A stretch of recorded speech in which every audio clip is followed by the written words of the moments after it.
चंद्रशेखर आजाद के सामने झुकी योगी सरकार। 2027 से पहले कराया जनता का बड़ा काम। 1,43,000 परिवारों को होगा फायदा। जो काम अखिलेश यादव या बहन जी को करना चाहिए था, वो काम चंद्रशेखर आजाद ने कर दिखाया है और उनके आगे योगी सरकार को भी झुकना पड़ा है, जिसके बारे में कहा जाता है कि ये सरकार किसी की नहीं सुनती। लेकिन चंद्रशेखर आजाद ने साबित कर दिया कि अगर सही मांग सही जगह और सही तरीके से की जाए तो किसी को भी मनाया जा सकता है। चंद्रशेखर आजाद के इस काम से उत्तर प्रदेश के 1,43,000 परिवारों को सीधा फायदा पहुंचेगा। भले ही अभी सरकार इसका क्रेडिट लेने की कोशिश करे, लेकिन ये बात भी किसी से छिपी नहीं है कि चंद्रशेखर आजाद के ही प्रयासों से ये मुमकिन हो सका है। दरअसल 14 अक्टूबर 2024 को चंद्रशेखर आजाद ने बेसिक शिक्षा मंत्री को पत्र लिखकर शिक्षा मित्रों की आवाज उठाई थी और उनका मानदेय बढ़ाने की मांग की थी। इसके अलावा उन्होंने संसद से लेकर अपनी रैलियों तक से ये कहा था कि हमारी सरकार आएगी तो हम इनका मानदेय बढ़ा देंगे।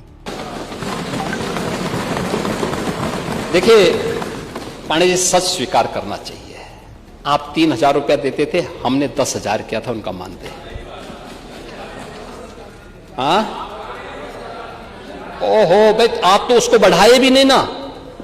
आप तो बढ़ाए भी नहीं, जो भारत सरकार देती थी वही 3,000 था। लेकिन आज हम इस बात को यहां घोषणा कर रहे हैं कि अब अप्रैल से हम शिक्षा मित्रों को 18,000 रुपया देंगे।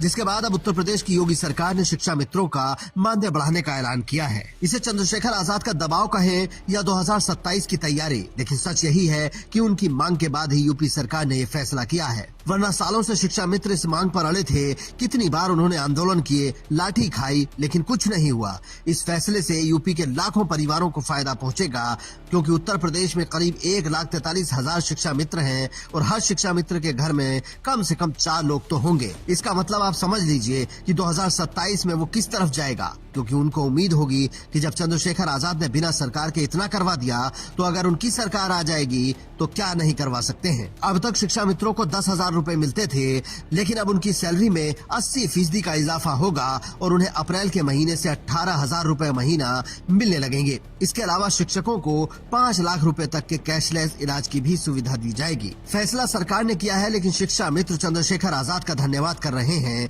क्योंकि कहीं न कहीं वो भी जानते हैं कि किसी भी सरकार पर अगर दबाव नहीं होगा तो वो किस तरीके से काम करती है, हम सब जानते हैं। जिस वक्त सीएम योगी ने ये ऐलान किया, उस वक्त सपा की तरफ से कुछ कहा गया, जिस पर सदन में सीएम योगी ने कहा कि शिक्षा मित्र और अनुदेशकों को आप 3,000 रुपए देते थे, हमने 10,000 किए थे, अब अप्रैल से उन्हें 18,000 रुपए मिलेंगे। अनुदेशक 17,000 रुपए पाएगा और उसको तत्काल हम लोग भुगतान करने की भी व्यवस्था करेंगे। आपकी सरकार थी तो आपने कभी बढ़ाने के बारे में नहीं सोचा। 2027 चुनाव से पहले ये बड़ा फैसला माना जा रहा है, क्योंकि सरकार किसी भी हाल में हर वर्ग को लुभाना चाहती है और यहाँ से उन्होंने शुरुआत की है। लेकिन शिक्षा मित्र उसे नहीं भूलेंगे जिसने उनके मुद्दे को सबसे ज्यादा जोर शोर से उठाया। चंद्रशेखर आजाद इसी तरह से हर रैली में पुलिस कर्मियों की ड्यूटी का मुद्दा भी उठाते हैं और हो सकता है बहुत जल्द सरकार इस पर भी कोई फैसला ले। उन्होंने कई बार संसद से भी उनकी आवाज को बुलंद किया है। बाकी आप भी कमेंट करके चंद्रशेखर आजाद के इस प्रयास पर अपनी राय दे सकते हैं।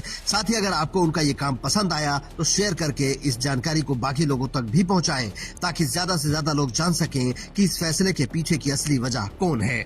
Bureau report, India news.